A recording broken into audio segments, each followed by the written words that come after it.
Halo, sekarang kita akan belajar tentang demam tifoid. Ini merupakan penyakit kompetensi skala 4A, di mana prevalensinya cukup banyak di Indonesia karena Indonesia merupakan negara tropis dan ini merupakan penyakit infeksi tropis. Juga karena kesadaran masyarakat Indonesia untuk menjaga kebersihan dan higienitas dari pengelolaan makanannya masih rendah. Untuk dasar-dasarnya kita belajar sedikit mengenai etiologinya. Ini merupakan penyakit yang disebabkan oleh bakteri gram negatif intraseluler. Ini kita bisa lihat dari gambarnya kan dia berwarna merah ya. Kalau misalnya di gram stain, jadi artinya dia gram negatif. Disebabkan oleh dua bakteri yaitu Salmonella typhi dan Salmonella paratyphi A, B, tipe A, tipe B maupun tipe C. Sebenarnya yang menyebabkan penyakit dalam tanda kutip typhoid fever itu adalah disebabkan oleh Salmonella typhi. Namun Salmonella paratyphi ini juga menghasilkan gambaran klinis yang sama dengan Salmonella typhi dan secara klinis tidak terlalu dibedakan, hanya secara etiologi saja. Kedua penyakit yang disebabkan oleh kedua bakteri ini disebut juga enteric fever. Penyakit ini merupakan penyakit yang murni berasal dari manusia, jadi reservoirnya manusia, tidak ada vektor atau agen intermediate, host intermediate yang mentransmisikan penyakit ini. Jadi penyakit ini ditransmisikan lewat kontak dengan makanan atau minuman yang terkontaminasi atau yang tidak dibersihkan atau tidak diproses dengan baik. Masa inkubasinya 1-2 minggu. Untuk patofisiologinya, makanan yang terkontaminasi akan masuk lewat oral, lalu dia akan melewati lambung dan dia akan survive dari asam lambung itu. Lalu dia akan masuk ke duodenum. Nah, duodenum ini dia akan memiliki dua mode transmisi. Yang pertama adalah secara direct, di mana dia akan melakukan penetrasi epitel lewat cystic fibrosis transmembrane receptor, atau bisa juga melewati sel limfoid atau sel imun kita, yaitu dia menyerang sel limfoid M cell di mucus associated lymphoid tissue. Nah, setelah dia melakukan penetrasi tersebut, maka dia akan mengalami proliferasi di daerah submukosa dan akan menyebabkan hipertrofi dari Peyer's patch. Nah, sejak saat itu kan sudah ditangkap oleh sel limfoid kita dan akan terdiseminasi ke seluruh tubuh lewat yang pertama adalah lewat darah, hematogen, dan yang kedua adalah lewat sistem limfatik kita. Ini nice to know aja. Untuk gambaran klinisnya, biasanya pasien datang dengan demam dan nyeri perut. Jadi ini merupakan salah satu hal yang penting ya. Jadi pasiennya demam dan nyeri perut. Nyeri perut atau adanya involvement dari keluhan-keluhan gastrointestinal. Biasanya demam dan nyeri perutnya ini muncul 1-2 minggu. Di minggu pertama biasanya demamnya jenisnya remiten. Remiten pola anak tangga dan biasanya di sore hari meningkat. Jadi demam remiten itu apa sih sebenarnya? Nah, kalau kita kan tahu ada berbagai jenis demam, ada yang intermiten, ada yang persisten. Nah, ini demam remiten itu dia mengalami demam, misalnya dia dari 37 ke 39. Lalu dia sempat mengalami penurunan, namun penurunan yang didapatkan ini tidak sampai menyentuh baseline. Jadi dia tetap demam, tapi demamnya agak sedikit menurun aja. Nah, kemudian di keesokan harinya dia akan mengalami spike demam lagi. Nah, dan spike demam ini akan lebih tinggi dari demam hari pertama.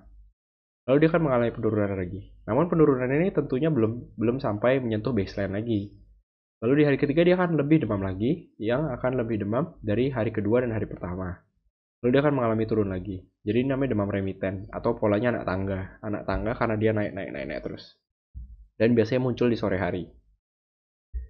Pasien juga biasanya mengeluhkan mual muntah karena kan ada involvement dari gastrointestinalnya. Ingat pokoknya typhoid fever itu kebanyakan manifestasinya ada di daerah gastrointestinal atau sistem pencernaan kita.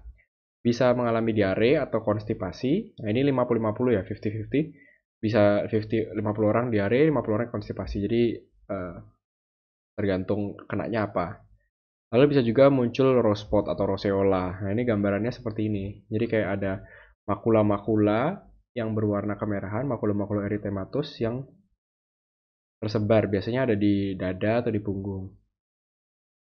Lalu kalau misalnya tidak tertangani, di minggu kedua dia akan mengalami febris tetap dan akan mengalami yang namanya bradikardia relatif. Nah, bradikardia relatif itu apa sih sebenarnya? Kalau kita bedah kata-katanya, bradikardia itu berarti kan pulse rate yang menurun. Dia bilang relatif. Kenapa relatif? Jadi ini merupakan fitur yang biasanya banyak berada di salmonella.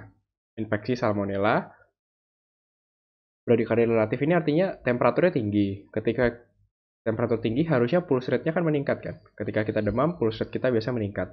Namun pada penyakit typhoid fever ini itu tidak mengalami peningkatan dari pulse rate. Jadi dibilang dia mengalami bradikardia relatif. Lalu biasanya yang merupakan hallmark juga lidah tifoid, ini sering keluar di soal UKM PPD. Lidah tifoid ini jadi gambarnya atau disebut strawberry tongue ya. Jadi gambarnya seperti kotor gitu. Daerah papil-papilnya kelihatan jelas dan seperti kotor. Bisa juga hepatosplenomegaly, ini karena penyakit tifoid ini kan tadi karena diseminasi hematogen dan diseminasi limfatik ke seluruh tubuh, dan dia bisa juga menyerang hepar dan spleen, bisa menyerang sel-sel Kupfer dan mengalami hipertrofi dan inflamasi di sel Kupfer tersebut, dan ujung-ujungnya akan menyebabkan hepar dan spleen yang membesar. Meteorismus ini karena kembung, perdarahan GI tract, dan perforasi. Nah ini kan karena proliferasi dari bakteri yang berlebihan dan tidak di stop. Juga bisa sampai ke typhoid encephalopathy. Nah ini kalau misalnya memang benar-benar parah dan tidak ditangani segera, maka bisa menyebabkan komplikasi ke daerah otak. Diagnosis dan pemeriksaan penunjang, kita biasa suspek pasien apabila mengalami paparan di daerah endemik. Jadi paparan itu artinya dia makan atau minum makanan yang mungkin higienitasnya dipertanyakan di daerah endemik. Nah, ini karena sebenarnya seluruh Indonesia kita adalah endemik penyakit tifus, jadi ya kita secara tidak langsung semua pasien demam dan ada gangguan GI tract kita bisa suspek penyakit typhoid fever ini. Lalu bisa muncul demam lebih dari 3 hari dan adanya gejala GI tract. Gejala GI tract itu diare, konstipasi, sakit perut. Lalu juga kita biasanya lakukan diagnosis secara empirik berdasarkan anamnesis dan pemeriksaan fisik. Kalau untuk pemeriksaan penunjangnya apa? Yang pertama adalah darah lengkap. Darah lengkapnya paling mudah, paling murah kita lakukan, jadi harus selalu kita lakukan. Kita bisa temukan leukositosis. Leukositosis karena ini merupakan penyakit infeksi, jadi pasti white blood cell-nya meningkat. Anemia ringan. Anemia ringan ini karena adanya perdarahan di GI tract. Apabila terjadi perdarahan ringan di GI tract, bisa menyebabkan anemia ringan. Trombositopenia juga SGOT, SGPT yang naik. SGOT, SGPT naik karena tadi involvement ke hepar, bisa menyebabkan enzim-enzim hepar meningkat. Lalu yang sering dilakukan di Indonesia karena mudah dan murah, yaitu tes Widal. Tes Widal ini merupakan tes serologis yang mendeteksi antibodi terhadap Salmonella typhi. Biasa muncul pada akhir minggu pertama demam dengan puncak minggu keempat. Dan gold standarnya tentunya kultur darah. Juga ada pemeriksaan penunjang baru yaitu tes Tubex dan tes Tividot. Ini merupakan tes-tes serologis juga, mengecek antibodi imunoglobulin. Dari penata laksanaannya yang pertama adalah istirahat dan perawatan. Lalu kita juga berikan diet lunak. Ini diet lunak untuk menurunkan stres kepada gastrointestinalnya, dan terapi suportif. Terapi suportif itu ya cairan, diberikan antipiretik apabila dibutuhkan. Lalu yang penting adalah antibiotik, karena ini merupakan terapi definitifnya. Nah, sebenarnya pilihan antibiotiknya banyak, karena ini tergantung dari pola resistensi lokal. Namun secara guideline sih kita bisa bagi dulu berdasarkan pola kepekaannya, ada yang peka, ada yang multidrug resisten, dan ada yang quinolone resisten. Kita sebagai dokter umum, jadi kita apalin dikit aja ya, yang penting kita bisa ngapal, kita bisa berikan treatment awal, yaitu ciprofloxacin 2 kali 500 mg selama 1 minggu. Ciprofloxacin ini merupakan golongan quinolone ya, fluoroquinolone. Apalin aja beberapa obat ini aja, ciprofloxacin 2 kali 500 mg karena sediaannya 500 mg ya. Jadi 2 tablet dikasih 1 minggu. Atau kita bisa berikan TMP-CMX ini cotrimoxazole. Cotrimoxazole 2 kali 960 mg selama 2 minggu. Atau berikan chloramphenicol. Chloramphenicol ini obat murah, obat mudah, obat yang bisa ditemukan di hampir semua fasilitas kesehatan. Kita berikan 4 kali 500 mg sampai 7 hari bebas demam. Atau jika tidak ada, kita bisa berikan amoxicillin 75 sampai 100 mg per kilogram berat badan 2 kali sehari selama 2 minggu. Nah, ini yang saya tulis di sini tuh semuanya obat-obat yang lini pertama ya. Jadi kalau misalnya di pikiran saya sih mendingan kita hafal beberapa obat aja daripada kita hafalin banyak obat tapi nggak ada yang nyantol. Jadi kalau misalnya saya menemukan pasien typhoid fever, maka saya akan berikan ini aja, ciprofloxacin atau chloramphenicol. Gampang hafalinnya, ciprofloxacin 2 kali 500 mg 1 minggu. Kalau chloramphenicol 4 kali 500 mg sampai 7 hari bebas demam. Hafalin 2 aja dulu. Nanti kalau udah hafal baru bisa hafalin yang lainnya. Nah, kan tadi saya bilang kalau misalnya typhoid fever ini dia berada di sel limfatik dan bisa ngendep atau dia bertahan di sana.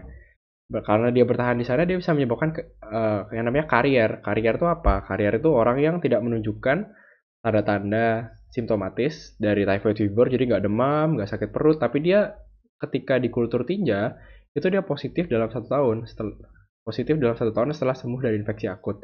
Ini jadi kalau dianalogikan ini adalah OTG ya, jadi orang tanpa gejala di infeksi COVID ini. Jadi orangnya tuh tidak kenapa-napa, tapi dia bisa menularkan dan bisa memberikan penyakit ini ke orang lain.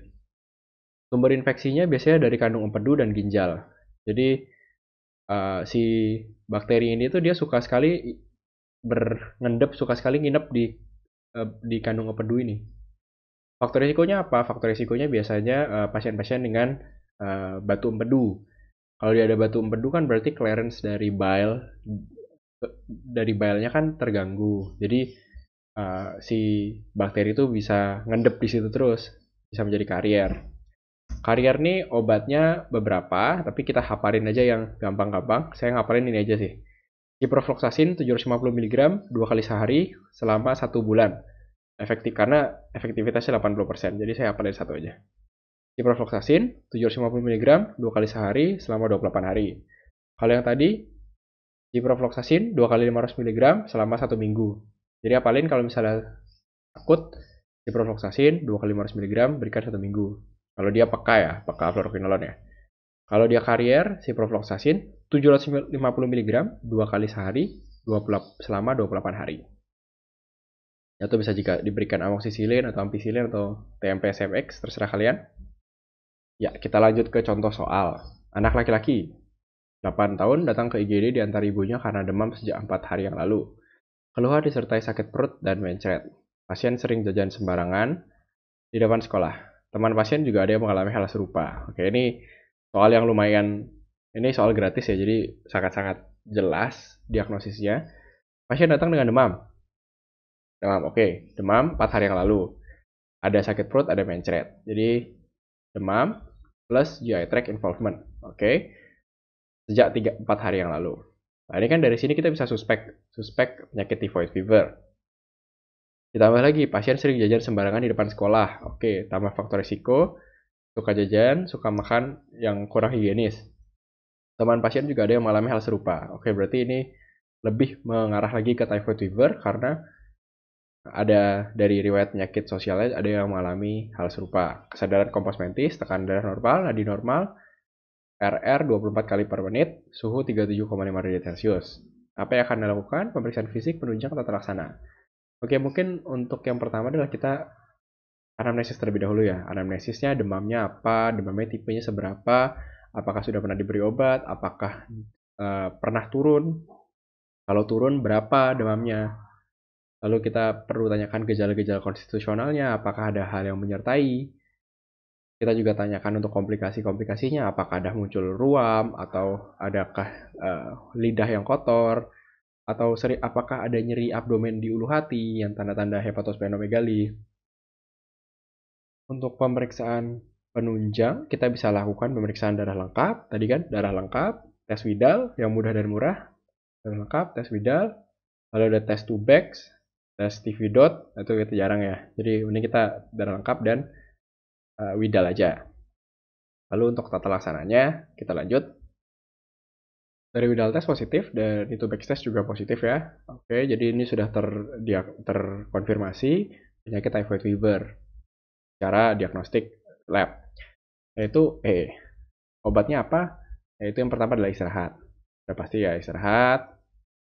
Yang kedua adalah terapi suportif. Jadi kita berikan cairan, kita berikan antipiretik. Paling gampang paracetamol. Dan yang ketiga dan terapi definitifnya adalah pemberian dari antibiotik. Antibiotiknya apa? Saya bilangnya ini biasanya ini. Ciprofloxacin 2 kali 500 mg diberikan 1 minggu. Lalu yang terakhir adalah KIE. KIE pasien bahwa ini anaknya ini sedang mengalami penyakit typhoid fever yang di mana penyakit ini bisa menular. Menular lewat apa? Menular lewat feses. Jadi pasiennya harus dijaga kebersihannya, higienitasnya. Apabila sudah habis buang air besar atau dari toilet harus mencuci tangan dan harus menjaga apabila ada saudaranya yang masih kecil juga itu harus dijaga benar-benar bersih agar tidak nular dia. Lalu untuk dari keluarganya kita perlu KIE untuk memasak makanan yang bersih, yang tidak boleh berkontaminasi hal-hal aneh, harus dimasak matang. Dan kalau misalnya udah sembuh ya jangan jajan lagi, jangan jajan-jajan yang sembarangan. Oke, mungkin itu dari typhoid fever yang bisa saya bagikan. Semoga berguna dan selamat belajar.